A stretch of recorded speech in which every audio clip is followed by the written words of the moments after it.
Thank you, Presiding Officer. I'm delighted to rise in support of the Scotland Can Do framework, which makes clear Scotland's ambition and sets out the priority areas where the Scottish Government continues to support and to act to see Scotland become a world-leading entrepreneurial and innovative nation.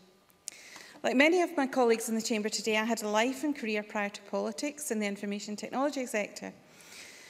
I was an Oracle project manager with a number of consultancy firms, and latterly as a European development manager for a global document management company launched in Glasgow. So I hope you will indulge me a little in my personal interest if I concentrate on the fantastic digital technology economy in Scotland today. That is, of course, if Mr Stevenson hasn't scared them off to the Swiss Alps. I take a keen interest in the industry body, Scotland IS, and would like to reference a recent press release from them, How Scotland Learnt to Create the Billion-Dollar Tech Unicorns. It states the Scots tech sector is thriving, even with a venture capital problem. It may have escaped the attention of Old Street, but the technologists of Silicon Glen have been busy of late. For the last few months, FanDuel, fantasy sports specialists that hail from Edinburgh, have looked likely contenders to become the second $1 billion company to emerge from the Scottish capital, following the success of flight comparison site Skyscanner, which attained unicorn status only this February and also began in Edinburgh. Skyscanner CEO Gareth Williams had a vision of a single website that could collect, collate, compare prices for every commercial flight in the world. And from a simple Excel spreadsheet, Skyscanner was born. This company has grown to become the #1 flight search engine in Europe, and in 2011, a Singapore office was opened to help grow Skyscanner in the Asia-Pacific market. It now operates worldwide: UK, Singapore, Beijing, Shenzhen, Miami, Barcelona, Sofia and Budapest. It simply is one of the great success stories of entrepreneurship in Scotland. Scotland IS go on in their article to talk about the support that is given to the tech industry in Scotland. Codebase in Edinburgh is housed in an unassuming civil service building in the south side of the city.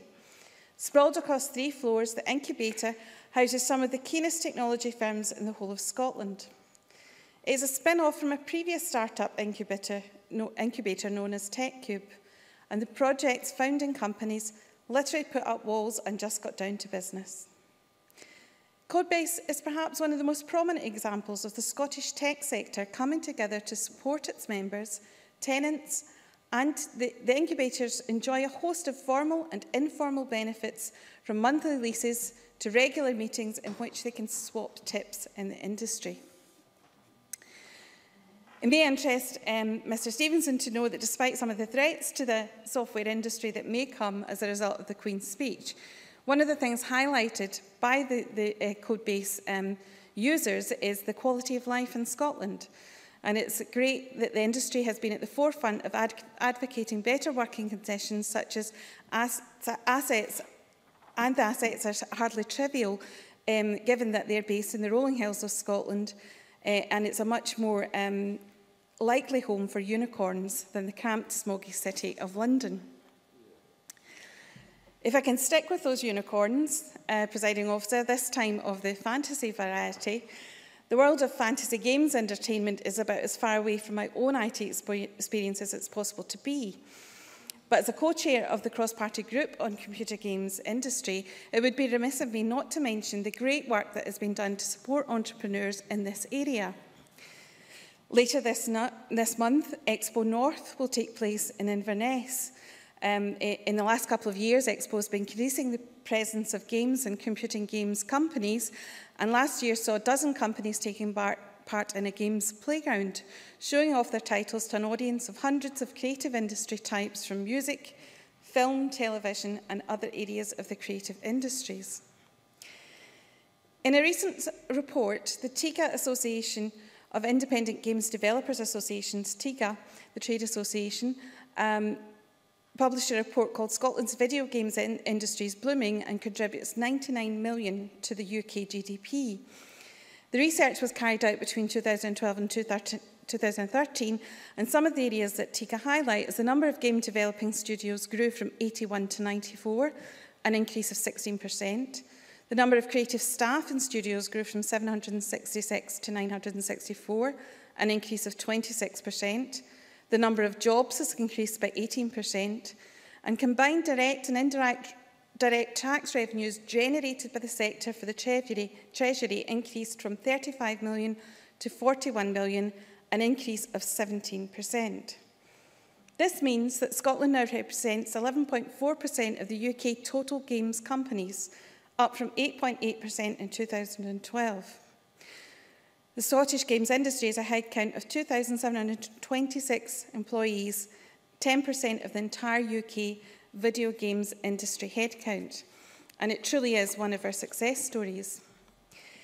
If I could quote Paul Durant, who's the Director of Business Development at Abertay University, an institution which has become synonymous with the games industry, he says, "I've been involved in establishing and operating incubation-type support facilities for fledgling games companies since 1999. We must grow the volume of new IP creation in a greater number of early-stage companies to maximise our chances of picking and nurturing the potential winners so that they secure success in the international market. Well-disciplined and properly resourced business incubation will help to sustain these startups and build them into UK companies of scale." And I couldn't agree more. And of course, Mr. Durant also, Abertay University also serves as the governing body and member of the National Virtual Incubator. This offers support to the tech startups, young entrepreneurs, and students incubating breakthrough business ideas. And it involves research facilities, linking up science parks and academia, all in the support of the industry. I was delighted this year when the Economy, Energy and Tourism Committee conducted their inquiry into the economic impact of film, TV, video games industries. And what they say of the games industry is that the committee believes that the video games industry in Scotland is full of talent, enthusiasm and ingenuity. It's a fast-paced industry, quite unlike any other, which provides high-quality job opportunities. We heard that for the industry to thrive, it needed to be able to attract and retain talented people by creating sustainable and successful businesses. I believe that Scotland can do this.